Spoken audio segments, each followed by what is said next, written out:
లోకాన్ని నమ్మకండి, దేవుని నమ్మండి, దేవుని మీద ఆధారపడి బ్రతకండి. మీరు అలా దైవజనుల మాట, పరిశుద్ధాత్మ యొక్క దేవుని యొక్క బోధ మీరు వింటే మీ బ్రతుకులు మార్చబడతాయి. మార్చబడిన ప్రతి బ్రతుకు కూడా ఒకరోజు పరలోకంలో నిత్యత్వంలో ఆనందంతో సంతోషంతో మనం ఉండిపోతున్నాం. ఈ 70-80 సంవత్సరాల కోసం ఎందుకంటే మోసాలు, అన్యాయాలు, అబద్ధాలు, అక్రమాలు, దోచుకోవడాలు, ఇవన్నీ హోలీనెస్, ఇవన్నీ వ్యర్థం.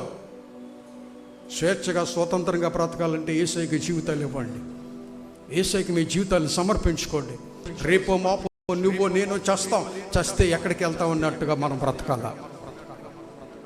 నేను మరణం అనేది నేను భయపడడానికి చెప్పట్లేదు. మిమ్మల్ని సిద్ధపరచడానికి పరిశుద్ధ ఆత్మదేవుడు ఇక్కడ నన్ను నిలబెట్టి నా ద్వారా మీతో దేవుడు మాట్లాడుతున్నాడు. కాబట్టి మనిషి బ్రతుకు యొక్క విలువ తెలుసుకోండి. మనిషి ఎందుకు బ్రతుకుతున్నావు అనేది తెలుసుకోండి. దేనికోసం బ్రతుకుతున్నావు అని తెలుసుకోండి. ఎలా బ్రతుకుతున్నావు అనేది తెలుసుకోండి. అలా తెలుసుకుంటేనే బ్రతుకు యొక్క పరమార్థం ఏంటో మనం తెలుసుకుంటాం. అలా తెలుసుకున్న వారే నిత్యత్వంలో ప్రవేశిస్తారు.